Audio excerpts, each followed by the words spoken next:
as silly as all of this talk is, I was reading something. I was a couple years, I'm trying to remember, it was a couple of years ago, but just how about the fact that these sorts of things are probably actually changing our brains, and by that, and I know that sounds like a crazy, like weird, vague thing, but what they mean is, what they're talking about is like reading stuff, that constant input of information in shorter and shorter forms. That's like Twitter or all of these things are actually changing the way we engage with information. So, and they were specifically discussing the fact that like the novel is like an obsolete art form, you know, because the idea that any one of us would want to commit to reading a story over that is all in text on pages or even on a screen, it's becoming more and more out of step. Not just, and I don't even mean this in like a negative way, but more that the idea of sitting down and actually focusing and like reading a book seems like all of us are kind of like, we're all kind of beating ourselves up all the time because we're like, yeah, I don't really read a lot, and I don't like the idea of sitting down and reading a book. I just don't have the time or the inclination to do it. Well, it's because your brain, kind of like accessing sugar or accessing really anything, can get stories, stimulation, facts, whatever it wants, so much faster and in so much more easily digestible chunks that the idea of slowing all of that process down, like you could literally, like even when it comes to books, like you can just audiobook it while doing something else, and it's actually easier for your brain to take in that same information because we are naturally better at listening to stories than we are at reading them. That comes more naturally to human beings. The reason audiobooks seem like this sort of new thing is because the technology didn't exist even 20 years ago. You couldn't audiobook any book. You would need a big stack of tapes you would have to carry around, and prior to that it didn't exist. But the idea of actually sitting down and reading a book with your eyes in silence off of a fucking page is kind of something that right now we still have this affinity for, because we think, oh, that's what makes,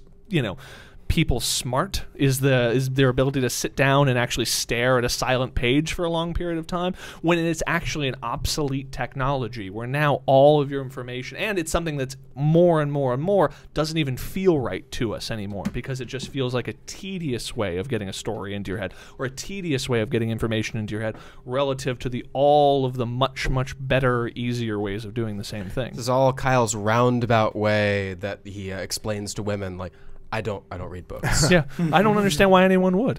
I do audio. It's like I do audiobooks. It's so much better. It's so much better than reading. I'm halfway where you are. I agree with your general sentiments. I would only say that one, there's still some things that you can only get via reading, and reading is still a better way to actually absorb solid information, because you can fast forward and get back in there way quicker and easier.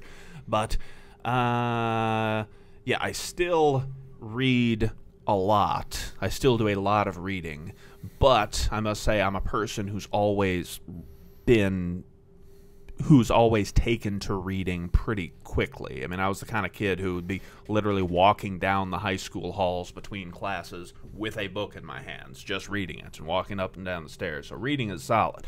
Kyle never really read, or was never really super easy for him, so he is rejoicing. Yeah. It's just fireworks going off, whereas I agree with all those sentiments, but I'm still in the middle ground there. And I also feel like, just to touch on this real quick, it's not just the idea that there are better alternatives to reading, but it's that merely the act of engaging with Twitter, and the act of engaging with your phone, and the act of engaging with this new faster, more immediate way of constantly getting information. The idea of engaging with movies and media and video content, now so much more of what you're getting is in video content constantly, it's actually changing the way the kind of pace at which you're expecting to get information coming into your head, in such a way that even for someone who grew up reading books, it feels like less and less of a tolerable activity. And they were talking about that even the act of reading is less palatable to most people. Like sitting down and reading a book is less palatable to most people.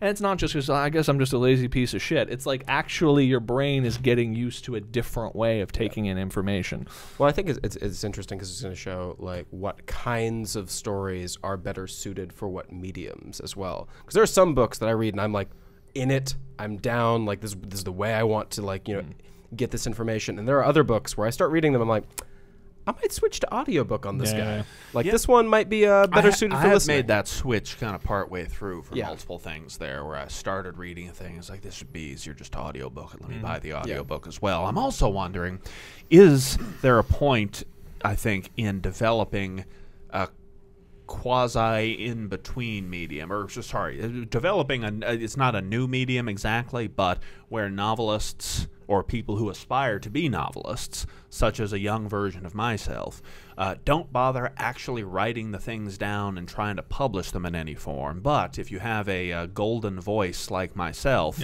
writing things down, reading and recording them, that exists. And then I mean, that, people are doing narrative podcasts now where they're literally just.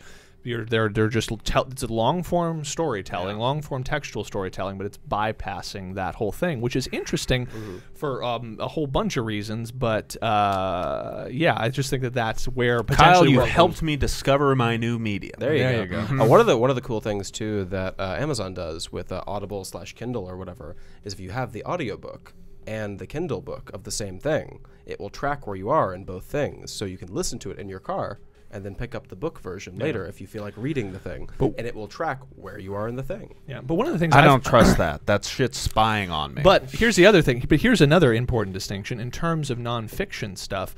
The notion, and this is purely my hypothesis, but I think that it is easier for people to take in information if it is in the form of a dialogue between two people versus if it is just a monologue from a single source. That guy Plato had something going. No, that's exactly what I'm talking about. Because what I will find, I found that myself, like again, judging myself, because it's like I really listen. I'm listening to too many podcasts while I'm running and driving. I should listen to more audiobooks while I'm running and driving and doing all of that stuff.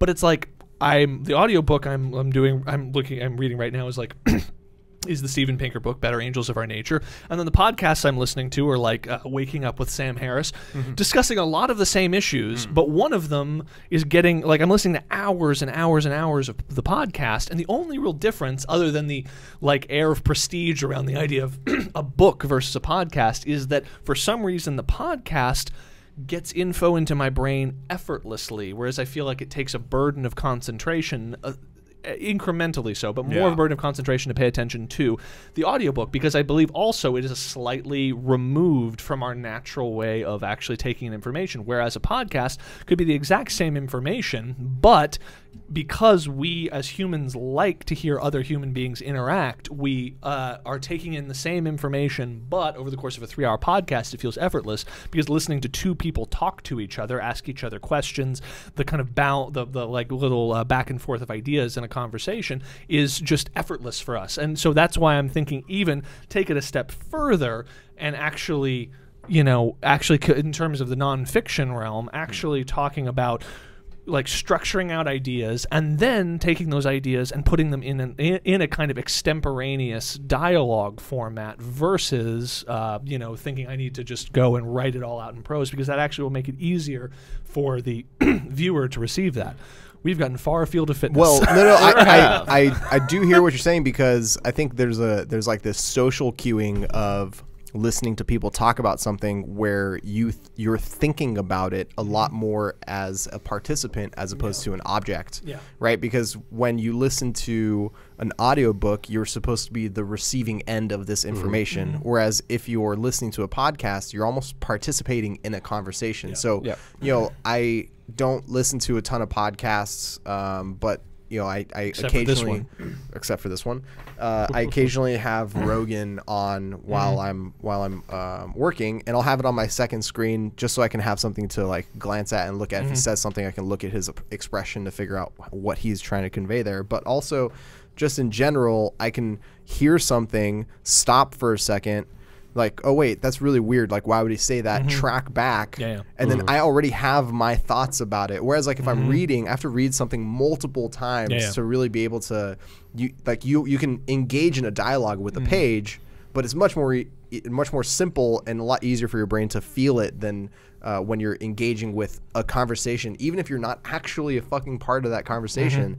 That's like how sports media works in general. Like Yeah. that's why shows on ESPN are all structured similarly. It's very rarely one person talking to you about the news, Yeah. right? You're always getting a dialogue about what's going on Yeah. because that's how you're going to absorb the information. And I think it's also worth noting that there are people who either innately or through training or whatever have the ability to communicate so much more information in their in their speaking voice than you could ever get out of something that's written down. And what I mean by that is if you take like often there are popular YouTubers who are very good at communicating information and they have a quality about them which is just, and some people I think have this, some people don't, whatever, and it's just the pace at which they say things, the speed at which they emphasize certain words, and how they structure things that just them speaking gets the information into your head effortlessly. They're just very good at communicating. I think a lot of that is just natural, but there are certain people, like to relate this back to something relevant to fitness, like watching different guys talk about like the ketogenic diet. Like there's this one doctor guy and then another guy who I was watching videos from, and I get nothing out of, like, both almost identical information. But the doctor's a little awkward, and he pauses, and so what we're gonna do here is we're going to see if they, and there's just something like I'm getting nothing. There's just information. I'm getting nothing out of it. Another guy, clear, and uses his voice to say that, like, and this begins to shuttle calories out of those cells. And how it does that is it facilitates that process by, and like just the cadence of his voice is giving me additional information. It's telling you, pay attention to this. You don't have to pay attention to this word, but pay attention to this word. And by doing that, like having that quality, I think that's the quality that I think a lot of people possess. Like when you just see like this 14-year-old girl does makeup tutorials and they get 10 million views. It's because often I think that it's someone who's just born with that innate ability to communicate with their voice, and then so when you watch their 5-minute video versus someone else's 5-minute video, all of the information takes purchase in your mind so much more effectively than it does with other people. And I think that that's something now that audio, video, and all of these things have become digital technologies, and they've become so ubiquitous, and we're living in the world of YouTube content generators and podcasts and all of that.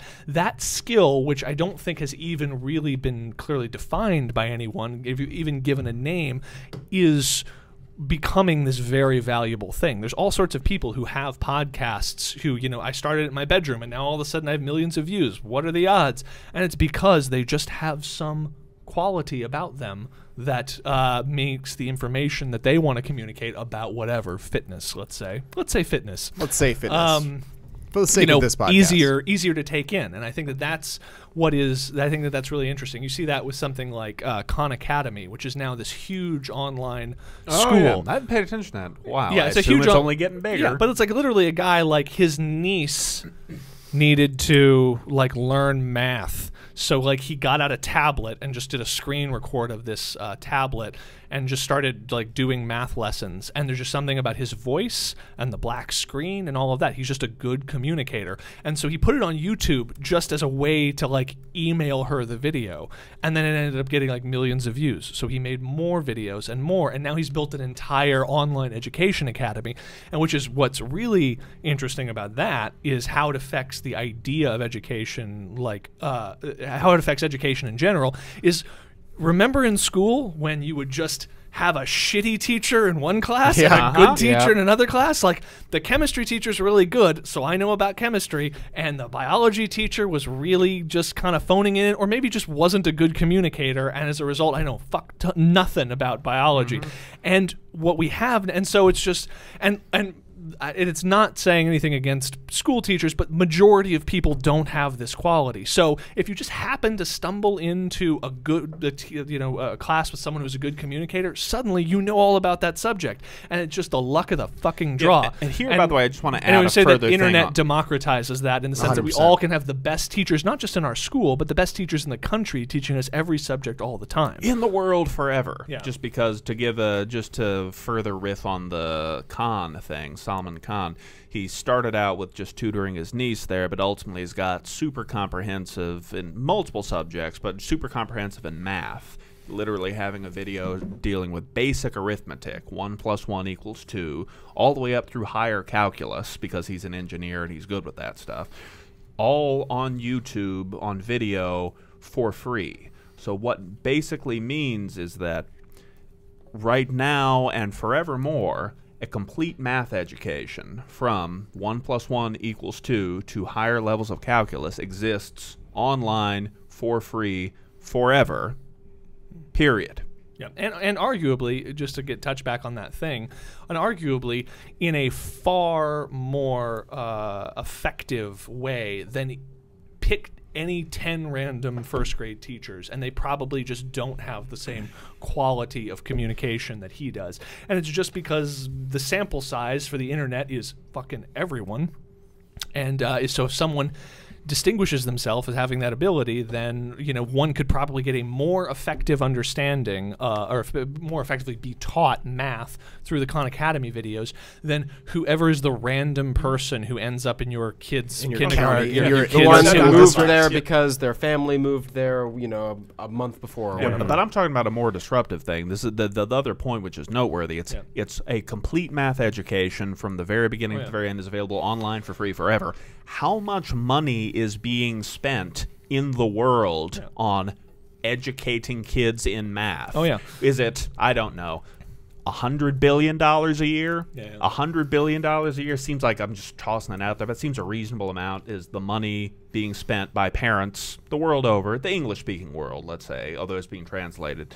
The English-speaking world spend on educating their kids in math. That's counting all public school math programs, all private school math programs, all college math programs up to the basic levels. So $100 billion economy in educating kids in math is officially, really, truly, completely obsolete. Yeah, completely obsolete. Well, school has other functions than teaching you mathematics. Yes, like babysitting your kids while you go to work to pay for school, and teaching you innately that that your life needs to consist of an institutional grind that you don't want to be part of, so that you are blah blah blah blah blah. Yeah. But that the thing that Cliff's touching on, if it wasn't for school, where would you guys have found all the woods porn? Yes, the woods porn, exactly. That's the woods porn. No, but the thing that Cliff talks about is a separate issue, but one I think that's especially relevant, and especially at the collegiate level, is that we are kind of, I think, fully now seeing the higher education bubble in full bloom, which means the tuition prices keep going up and up and up, because we've kind of decided culturally that everyone needs to go to college. And so as we've created that standard and we've made more scholarship money and other things available to people to enter college, like anything in a market, if you suddenly gave everyone $100 to buy to supplement their iPhone purchases, all iPhone prices would go up significantly as a result of that. They'd probably go up by around about $100, plus or minus 2. Plus or minus 2. And so that continues to happen, while at the same time the value that's actually, like, in terms of the actual value, one's ability to acquire a job post-college is diminishing and diminishing and diminishing. And so you have something of diminishing value whose price continues to increase, very much like what happened with the housing crisis, and that is going to lead inevitably to it bursting. Inevitably to the point where kind of there will be a mass exodus. But if only there were a disruptive technology that could undercut the price of a college tuition. Exactly. And that's where that kind of stuff comes in. And so it's just like right now the higher education system is like a freight train that is hurtling towards a cliff. And so it'll be very interesting to, not too many years from now, when all of these big institutions, because it's like at a certain point, just like it was with the housing crisis, where it's like people kept putting money into houses because at the end of the year the housing prices were higher, and then they put more money into houses and the housing prices continued to be higher. And at a certain point, we as a country kind of woke up to the fact that this house is not worth $10 million, and so then everyone panicked and retreated from that, and then all of that money was lost. At the certain point, if we're on these trends, people are going to wake up, realize I'm spending $100,000 a year, say, to send my kid to whatever school, indebting me and that kid to like a life of servitude to pay off of these loans, basically. And actually has no tangible greater advantage in the job market than Sally down the street, who didn't go to college at all and instead worked over the course of that same period and learned most of her things through basically through things with more reasonable prices. And when that happens, and we as a country, the stigma associated with not going to college disappears, which it's on its way out right now, and it pops, you will see all of these institutions collapse and radically transform and all of that, which is going to happen soon, which is why you see... Oh, sure. A couple older ones will still be. Harvard will still be around. You know, you need your rich you need your rich people still having a status symbol for their kids. So that'll still be around, but yes, the vast majority of people going to college now are doing it for no good goddamn reason. No good goddamn reason. Yeah, it's almost as if our entire culture was built around an expectation that completely got upended in the course of half of a generation. Yeah. And now no one's able to, catch up to it. The problem is the expectation, the expectation for everyone to go to college, et cetera, is the very thing that undid it, because college education used to have value because it would distinguish you from some other part of the population. It would distinguish you. It would say that, like, this person has a unique set of skills and therefore is more marketable to have a job. If we decide then that I guess everyone should go to college, then this higher education, just doesn't have the same value in distinguishing Right, it's just a continuation of high school. To say nothing of just the fact that the university system itself, while existing in this flush, it's like kind of cash rich bubble for years, has disappeared so far. It's like they're not expected to actually deliver anything to their students anymore, aside from specialized disciplines like medicine and engineering. They're not expected to deliver anything. So what happened, like, you're not expecting Susie to, when she's 21 years old and graduates from the University of Kentucky, to suddenly be full of knowledge and skills that she didn't have. That expectation literally doesn't exist anymore. Oh, she's got knowledge. So she's got knowledge. skills. She has carnal knowledge. But real quick, and because of that, it has disappeared so far up its own ass that really university systems, the universities just sort of exist for their own sake. At this point. So what you're saying here is millennials are killing college by not being employable straight out of college. Oh, God. Yeah, that's what I'm saying is that the college was killed a long time before the millennials got there. So I think to touch on sort of one of the things that came up a little bit earlier, which to me is the more fascinating thing about it, is you were talking about how this is way back. You're talking about the consumption of information is physically changing our brains, and it's like a self-feeding cycle, right? It changes the way that we think, and therefore we want more of things like videos and memes and less like novels and nonfiction. And one of the things that has been on my mind recently is this idea of censorship and ownership of your own sort of thoughts. And people are talking a lot about, should neo-Nazi websites be pulled? Like, should Google be able to pull neo-Nazi websites? Should PayPal stop providing service to neo-Nazi websites? And there was one instance recently of one like the service provider for something dude, Storm, just decided to take the website down. And people talk about Google and YouTube and Facebook as like these purveyors of information without realizing that what you see is not random, accidental, or accurate or true to what the experience is. Like, your Instagram feed isn't in a timeline. Your Facebook feed isn't in a timeline. The algorithm that decides what to show you is defining your worldview. And I think that's something that people lose sight of. And it kind of touches on what you're saying, which is like it takes the strength of like your brain being able to process things easier through conversations, and it takes like the horror of something like 1984 where the information that you're being given is completely sort of filtered through and given to you for a reason, and it puts those things together in the form of like, share this if you like this cat, right? And when you're on your Facebook feed and you think that what you're getting is this unfiltered view of the world, what you're actually getting is exactly what the algorithm is planning to give you. And so you're trying to make decisions based off of what you see, when what you see is affecting your decisions. And it's specifically tailored by your choices. And sometimes it's not even covert. It's just the fact that what you see in your Facebook feed is determined by the friends you choose to keep and the likes and things and sources you choose to follow. And especially as we get as post-Trump got into the whole like I'm unfollowing all of my family and friends who say anything nice about Trump, yada yada. People are insulating themselves further and further and further. And the problem is that it's not just what they read in one article or anything, but I think it is the aggregate effect of they are getting, it's what's between the lines. They're getting a sense of literally the world, how it works, what is and is not relevant, what is and is not true, that feels to them intuitive based on what information is coming in, that radically contradicts another person's view who has a different, who's on the other side of the political spectrum or whatever the thing is.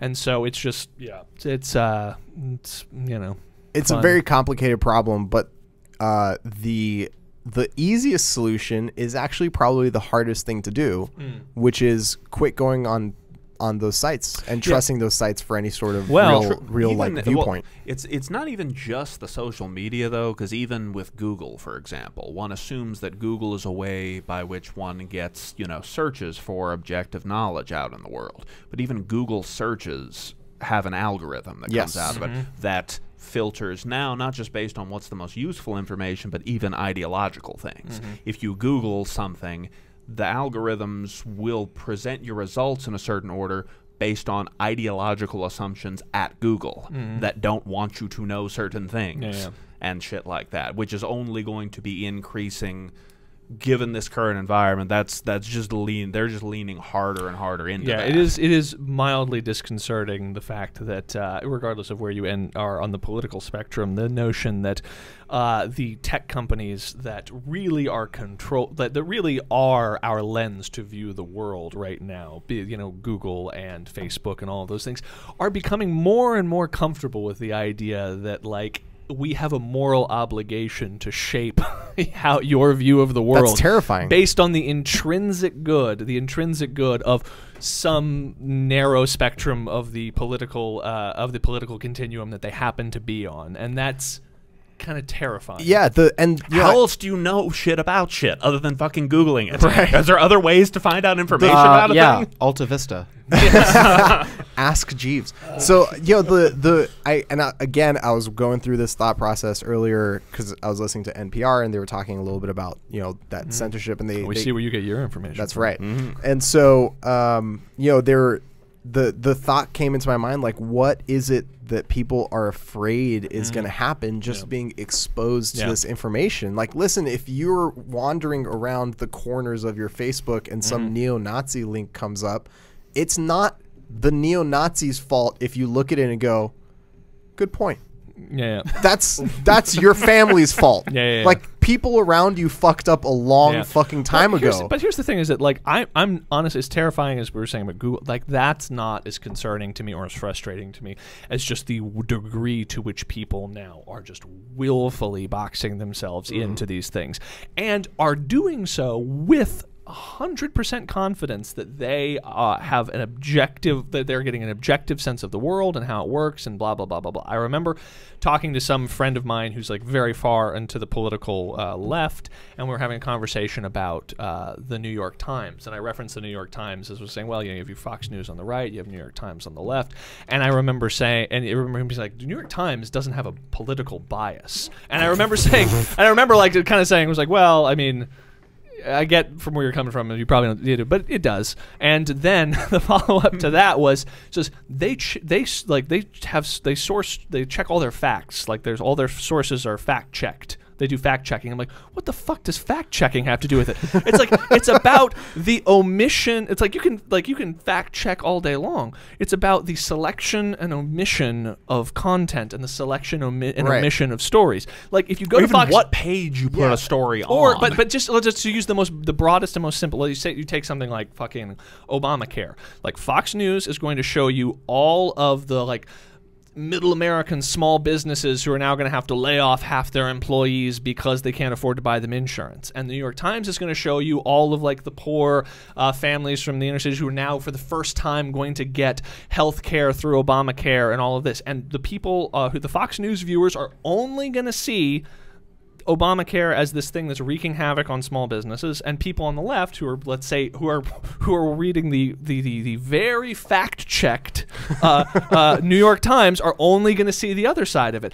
And it's like both of those things are factually exist, but which one of them, if either, is in any way indicative of a predominant trend or what is actually happening more, is actually happening to a greater degree. One of those things could be happening a million times over, and one of them could be wholly anomalous and happen once. It doesn't matter. They're both factual, but but your view of the world and what a thing is, your kind of intuitive sense of what the world is being corralled if you're only seeing things on one side of that spectrum. It's like how, and this is the question I sometimes put to some people, is like, how much time per day do you spend reading or listening to opinions that you don't agree with, you know? And the answer, and for me, it's like 100% of the day. I don't know, like every YouTube channel and every I'm constantly in disagreement with everyone I'm listening to all the time because I'm wily like that. I'm hard to pin down. But wild card.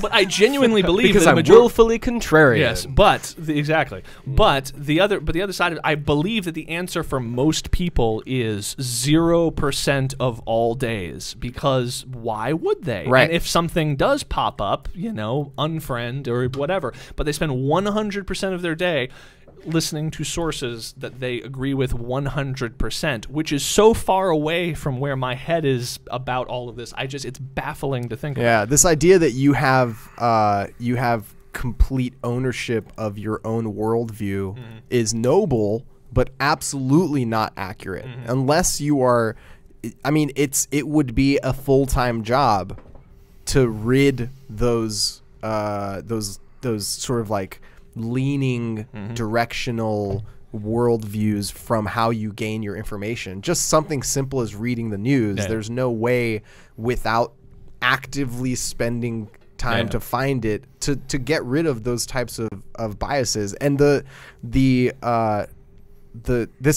also kind of touches on this idea that I've had recently, where it seems like the world we live in is so fucking complicated with so many different processes and you know, overlapping functions and systems doing things that even if I were to isolate the one system, I wouldn't be able to understand how that works. And that in conjunction with 1,000 other systems is what allows me to just get to work in the morning. That there's no fucking way any of us can make an accurate that's what they assumption. Well, that's actually a very relevant point. Is they talk about the fact that like the amount of information that humans in the modern world have to be able to process over the course of a given day is so much more than what we were, let's say, designed to process. And like the number of people you know is so much more than what your brain was developed to be able to know. The number of things you're able to have to consider, yada yada yada. The way we actually do that is because the brain is a cool thing and it enables us to kind of group things and shortcut things and make assumptions. We have like I was just reading something the other day talking about how even emotions as such are actually just accessing your subconscious, which is a bigger information processor than your conscious mind, which is basically saying, yeah, I get the sense that most people with long hair, I shouldn't fuck with them, or whatever the thing is, because obviously I'm so fucking jacked. But, you know, or whatever. And then that's feeding into your conscious mind, and you're just like, that guy gives me bad vibes. And like we're constantly relying on intuitive sense and just assumptions we make to to take all of this information and process it. But in every gap that exists there's the opportunity to not just for some people's opinions to get fucked up accidentally, but for people's opinions and sense of the world to be deliberately fucked with and manipulated. There's a great with the Ryan Holiday book. What was it called? What is it? Trust Me, I'm Lying. Trust Me, I'm Lying is literally just about how social media and how the internet makes that so effortless. Like if you want to, you know, if you want to put something in someone's head, you know, there's a way to create controversial stories and things to do that. I just strongly recommend the book. And you know, I think before we get way in the weeds here, because you know we're still we just not already? we're still just on the This is surface. all a prelude to By the fitness. way, I do enjoy from porn in the woods to Yeah, exactly. how do we interpret information. Yes. This got some sophisticated You know, stuff here. what you're specifically referring to, that, trust me, I'm lying, that entire process of using social media and the internet as a tool to subvert our expectations of what the social media and internet should be doing for us. A perfect example of that is Reddit. Reddit exists as this idea of it being like the front page of the internet. What you see on Reddit is ideally democratized information from the people who themselves are voting up the interesting things. And yet there's still this this undertone of, that's really interesting, this is the third Wendy's themed thing that I've seen, or this is like the third McDonald's themed thing that I've seen, right? One example was this photo made it to like the very top of the front page of Reddit, and it was my McDonald's delivery guy had never tried VR before, so I let him try it out when he brought over this delicious Big Mac and fries. No, it was like my McDonald's delivery guy had never tried out VR before, and it was a picture, and like in the foreground, it's just blurry. It's because the collective unconscious is just loving it. That's right. And now he's loving it, right? It's like in the foreground is like blurry, whatever, like a Big Mac, and then in the background is the delivery guy like playing around in the living room with like a Vive on, and it's like, that's a fucking advertisement. Yeah. Well, that's the other thing. That's the other thing is that it's not even don't even think about it as like it's Reddit who's like getting money on the slide. Which I think was exactly. But it's like it's not Reddit getting money on the slide to push McDonald's. It's people, and this is what the Ryan Holiday book is all about, who just know what kind of content works its way. He calls it trading up the chain. Will work its way into blog, and then a bigger blog, and then a feed, then into your social media feed. They know the kind of cute cat controversy, charitable video content, and so they get paid by someone to make a piece of like shareable content. Like we often say, like, we don't know what goes viral is random. No, Fuck you can no. totally make something that will go viral. There's you can, specific rules for making something viral. That charitable cute cat was super controversial. Yes, exactly. Fucking cat. Controversial asshole cat. cat with a Hitler mustache. And by the way, the sum total I'm realizing out of all of this is, my God, it would be so easy for as soon as there's a computer smarter than a person just once, that's going to be so easy for that motherfucker to control the entire world instantly like that. As soon as you have a AI intelligence that's connected to the internet, that's roughly as smart as a person but can do math faster, that will instantly become the world dictator without anyone knowing it. But that's the thing is like with the sufficient degrees of sophistication, like they can not just change like what you're seeing, but they can change your estimation of the world as it exists. Yeah. It's like, is it really worth trying hard to do something because it seems like ultimately when you try to do things that you are rewarded for it, or it's not really worth trying to do something because it seems like when you try and do things and affect change, it doesn't really work out. Yeah. Like that level of like metaphysical understanding of reality can be affected by what stories you're seeing on a daily basis. And there's actually been studies showing that the order and type of content that you see in your Facebook newsfeed, so basically they create a closed network where they change the algorithm of what pops up, will not just change the way you view things and the way you think about things, but what your actions will end up looking like after you process that information. So the fact of the matter is, you have to be on your fucking toes when you're trying to process information, and you have to be aware of why you're thinking the way you're thinking in order to at least try to suss out some of these biases.